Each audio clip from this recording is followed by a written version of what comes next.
नमस्कार मित्रों। इन दिनों में चर्चा में है ऋषि सुनक, ब्रिटेन के नए प्रधानमंत्री। ऋषि सुनक के 10 डाउनिंग स्ट्रीट ये प्रधानमंत्री के आवास का अधिकृत नाम है और ये नाम अभी 2-4 वर्षों से नहीं बल्कि कई दशकों से निरंतर चला आ रहा है। प्रधानमंत्री जब भी अपने कार्यालय में बैठेगा, इसी स्थान पर, इसी पते पर आकर वो अपना कार्यभार संभालेगा, वहां का प्रधानमंत्री। और जब गांधी बाबा भी गए थे इंग्लैंड में, तो वहां उस वक्त भी 10 डाउनिंग स्ट्रीट जो है उसके बाहर खड़े होकर उन्होंने जो कुछ कहा था वो इतिहास के पन्नों का हिस्सा है। और बहुत सारे कार्टून छपे थे इस बात के लेकर कि गांधी बाबा 10 डाउनिंग स्ट्रीट के बाहर खड़े हैं कि मैं गांधी हूँ, भारत से आया हूँ, और वही लंगोटी पहने हुए खड़े हैं। और ये इस बात को लेकर बहुत सारे दुनिया भर के समाचार पत्रों ने लेख भी लिखे और कार्टून भी बनाए और फोटो भी छापे, चित्र भी छापे। उसी 10 डाउनिंग स्ट्रीट में प्रवेश के साथ ही ब्रिटेन में इतिहास के कुछ नए पन्नों की इबारत का सिलसिला शुरू हो गया है। स्पष्ट रूप से और ज्यादा इसको मैं स्पष्ट करूं तो ये सीधी सी बात यह है कि ब्रिटेन में अब भी संवैधानिक रूप से कॉन्स्टिट्यूशनली राजशाही है, राजतंत्र है। वहां नाम मात्र के लिए सही, लेकिन सभी काम एक सम्राट के नाम के साथ ही सत्ता के सभी फैसले जुड़े होते हैं अभी भी।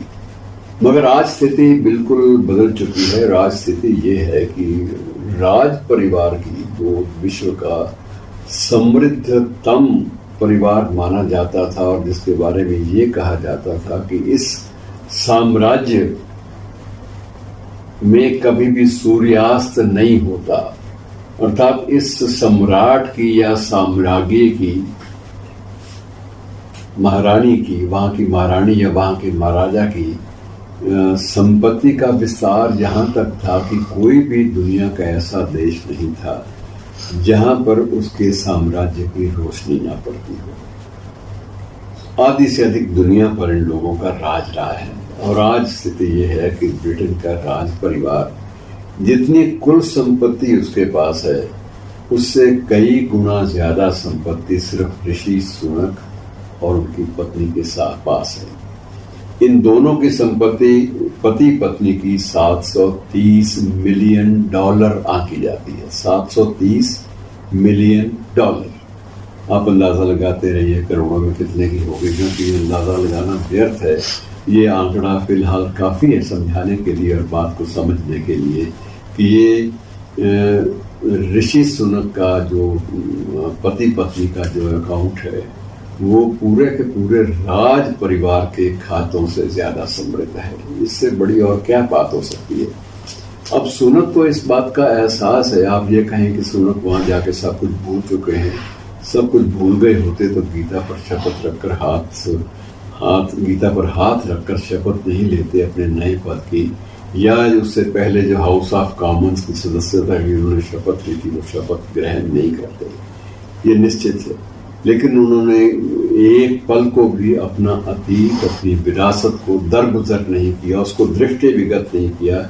इस बार भी प्रधानमंत्री के रूप में भी शपथ ग्रहण की तो गीता पर हाथ रखकर, और उससे पहले उन्होंने जब शायद 2014 में पहली बार हाउस ऑफ कॉमन्स के सदस्य के रूप में शपथ ली थी, तब भी गीता पर हाथ रखकर ली थी। और वैसे भी यदा कदा ऐसा नहीं है कुछ दिखावे के लिए करते हैं, संस्कार हैं और संस्कारों का ही तकाजा है कि अभी वो जन्माष्टमी के दिन वहां किसी न किसी मंदिर में दोनों पति पत्नी जाकर बकायदा विधि पूर्वक पूजा अर्चना भी करते हैं। और इसी से उनको एक तथ्य और मालूम है कि उनके पूर्वज एक शौनक ऋषि थे, जिनका उल्लेख हम लोग महाभारत काल, उस काल के विद्वानों में जिनका उल्लेख आता है। ये ऋषि निमिषारण्य है, जिसको हम बड़ा एक पवित्र स्थल मानते हैं, वही अपना आश्रम बना के रहते थे। और उन्होंने एक पुस्तक लिखी थी जिसकी चर्चा आज भी होती है संस्कृत की दुनिया में, और वो पुस्तक थी ऋग्वेद प्रति सांख्य, ऋग्वेद प्रति सांख्य। तो ऋग्वेद प्रति सांख्य के रचयिता ये माने जाते हैं शौनक ऋषि। और उन दिनों मित्रों महाभारत की कथा हो या कोई भी और आख्यान हो पौराणिक, वो मौखिक परंपरा में आगे बढ़ता था। एक ऋषि ने अपने शिष्यों को सुनाया, उन शिष्यों ने आगे जाकर अपने शिष्यों को सुनाया, और उनमें से कुछ लोगों ने भोजपत्रों पर कुछ न कुछ लिखना भी शुरू कर दिया, कुछ इबारत लिखी और बाद में वही दस्तावेजीकरण हो गया। मौखिक परंपरा में सब कुछ चलता रहा, लेकिन वो मौखिक परंपरा में चलकर भी ना तो उसके मौलिक स्वरूप में किसी किस्म का कोई संशोधन आया, ना उसमें कोई अंतर आया, ना खरोंच आई। जिस रूप में उसकी प्रस्तुति पहले लेखक ने या लेखक द्वय ने या लेखक त्रय ने की थी, उसी रूप में वो आगे भी चलती रही। अब उसके बाद मुद्रणालय बन गए, प्रिंटिंग होने लगी, कागज आ गया, मशीनें आ गई, तो उसके बाद मशीनों पे वही चीज आई जिसको मौखिक परंपरा में शौनक ऋषि और उनके कुछ पूर्वज जो गुरु थे उन सब ने आरंभ किया था। अब ये ऐसा नहीं है कि हम ये मान के चले कि इसको तो पता ही नहीं, उसको पता ना होता तो वो इतना परंपरागत रूप से गीता की इन बातों की शपथ ना लेता।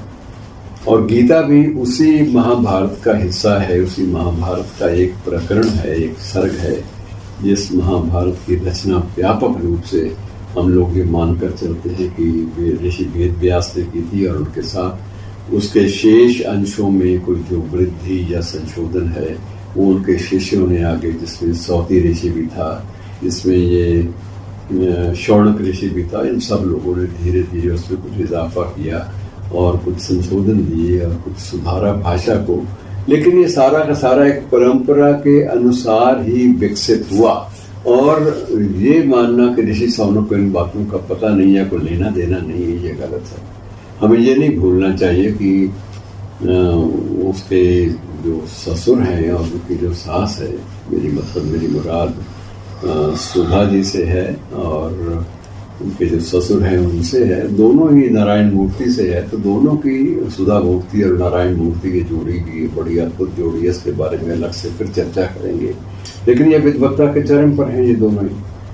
और विद्वत्ता के साथ साथ संपत्ति के मामले में भी वो बहुत ज़्यादा समृद्ध हैं और विकासशील भी हैं, और दान प्रियता और दानवीर होने के नाते उस श्रृंखला में भी उनका नाम बड़े आदर के साथ लिया जाता है।